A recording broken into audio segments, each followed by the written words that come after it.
ሰላም ጤና ይስጥልኝ ውድ ቤተሰቦቻችን፣ ይህ ተራራው ሚዲያ ነው። ኢትዮጵያ በምስራቅ አፍሪካ ፈጣን የኢኮኖሚ እድገት ከሚያስመዘግቡ ሀገራት ተርታ ብትሰለፍም በዜጎች የዕለት ተዕለት ኑሮ ላይ የሚታየው እጅግ የከፋ ድህነት ግን በአሳሳቢ ሁኔታ እየጨመረ መሆኑን አዲስ ሪፖርት አመላክተዋል። የተባበሩት መንግስታት የኢኮኖሚና ማህበራዊ ጉዳዮች መምሪያ ባወጣው ትንበያ መሰረት ኢትዮጵያ በ2026 የ6.3 በመቶ የኢኮኖሚ እድገት ታስመዘግባለች ብሎ የተነበየ ሲሆን ይህ ግምት ቀጠናው ካለው 5.8 በመቶ የአማካኝ እድገት በላይ ቢሆንም የእድገቱ ፍሬ ግን ወደ ታችኛው የህብረተሰብ ክፍል እየደረሰ አለመሆኑን ሪፖርቱ አብራርተዋል። የኢትዮጵያ ዋና እድገት በምስራቅ አፍሪካ ካሉ ሀገራት መካከል ጠንካራ ከሚባሉት አንዱ ሆኖ ተመዝግቧል ያለ ሲሆን ይህ እድገት የተገኘው በተረጋጋ የግብርና ምርታማነት፣ እንደ ወርቅ ባሉ የንግድ ሸቀጦች ላይ በታየ ተመራጭ ዋጋና በአገር ውስጥ ፍላጎት መጨመር መሆኑም ተጠቁሟል። እነዚህ ስኬቶች በዓለም አቀፍ የገንዘብ ድርጅት IMF ፕሮግራሞች ስር በተተገበሩ ታላላቅ የኢኮኖሚ አሻሻዮች የተደገፉ መሆናቸውንም ሪፖርቱ አመላክቷል። ይህ ሁሉ ስኬት ቢመዘገብም ሪፖርቱ በኢትዮጵያ እጅግ የከፋ ድህነት እየጨመረ መምጣቱን በማሳሰብ ጥብቅ ማስጠንቀቂያ ሰጥቷል። እንደ ሩዋንዳና ቤኒያ ያሉ ሀገራት ኢኮኖሚ እድገታቸው ድህነትን ለመቀነስ ሲጠቀሙበት፣ በኢትዮጵያ ግን የእድገት ፍሬ ወደ ታችኛው የህብረተሰብ ክፍል በሚፈልገው ልክ አለመድረሱም ተጠቁሟል።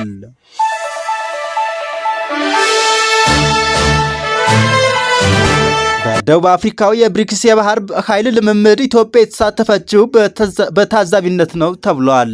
ዊል ፎር ፒስ 2026 በሚል መጠሪያ የተሰጠው የብሪክስ አባል ሀገራት የባህር ኃይል ልምምድ ዛሬ በይፋ ተጀምሯል።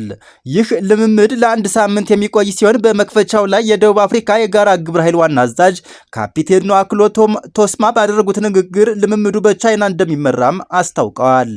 ጨምረውም ይህ ልምምድ በብሪክስ ውስጥ ከሚደረጉ ወታደራዊ ልምዶችና መግለጫዎች የበለጠ ነው ያሉ ሲሆን ምክንያቱም እኛ በብሪክስ ውስጥ የተሰባሰብን አገራት በጋራ ለመስራት ያለን ቁርጠኝነት የሚያሳይም ጭምር ነው ሲሉ ገልጸውታል። የብሪክስ መስራች ሀገራት ብራዚል፣ ሩሲያ፣ ህንድ፣ ቻይናና ደቡብ አፍሪካ ሲሆኑ በኋላ ላይ ግብፅ፣ ኢትዮጵያ፣ ኢራን፣ ሳውዲ አረቢያና ዩናይትድ አረብ ኤሚሬትስ መቀላቀላቸው ይታወሳል። እንዲሁም በቅርቡ ኢንዶኔዥያ ወደዚህ ቡድን መግባቷም አይዘነጋም። ዛሬ በደቡብ አፍሪካ ባህር ላይ ለተጀመረው ልምምድ ቻይናና ኢራን ዲስትሮየር የተባሉ የጦር መርከቦችን የላኩ ሲሆን ሩሲያና ዩናይትድ አረብ ኤሚሬትስ ደግሞ ኮርቤት የተባሉ ጀልባዎችን አሳትፈዋል። አስተናጋጇ ደቡብ አፍሪካ በበኩሏ ፍሪጌት የተሰኙ የጦር መርከቦችን ልምምድ ውስጥ የከተተች ሲሆን ሌሎች የብሪክስ አባል አገራት የባህር ኃይል ባልደረቦቻቸውን ወደ ስፍራው ልከው እየተለማመዱ ይገኛሉ የተባለ ሲሆን ሮይተርስ እንደዘገበው በልምምዱ ላይ በታዛቢነት እንዲገኙ የተደረጉት ኢትዮጵያ፣ ግብፅ፣ ብራዚልና ኢንዶኔዥያ ብቻ ናቸው ሲል ገልጿል።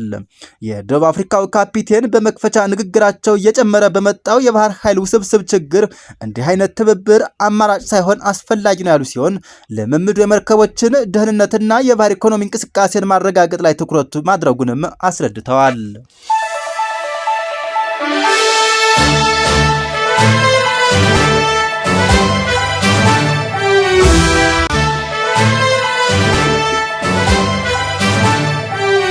አሜሪካ በቬንዙዌላ ውስጥ የሚኖሩ ነዋሪዎቿን በአስቸኳይ ለቀው እንዲወጡም ትዕዛዝ አስተላልፋለች። የቬንዙዌላን ፕሬዝዳንት ኒኮላስ ማዱሮን ከመንበራቸው ጥቃት ከፍታ አንስታ የወሰደችው አሜሪካ ዜጎቿ በአስቸኳይ ከቬንዙዌላ እንዲወጡም አሳስባለች። የአሜሪካው ውጭ ጉዳይ ሚኒስተር የአሜሪካው የውጭ ጉዳይ ቢሮ እና በቬንዙዌላ የሚገኘው የአሜሪካ ኤምባሲ በቬንዙዌላ ያለው ሁኔታ ምንም ያልተረጋጋና አደገኛ ሲሉ ገልጸው አሜሪካውያን በአስቸኳይ እንዲወጡም አስጠንቅቀዋል። የታጠቁ ሚሊሻ ቡድኖች መንገዶችን የመዝጋትና አሜሪካውያን ዜጎችን እንዲሁም የአሜሪካን ምልክት የሚገልጹ ተሽከርካሪዎችን የመፈለግ እንቅስቃሴ ውስጥ እንደገቡም ተገልጿል።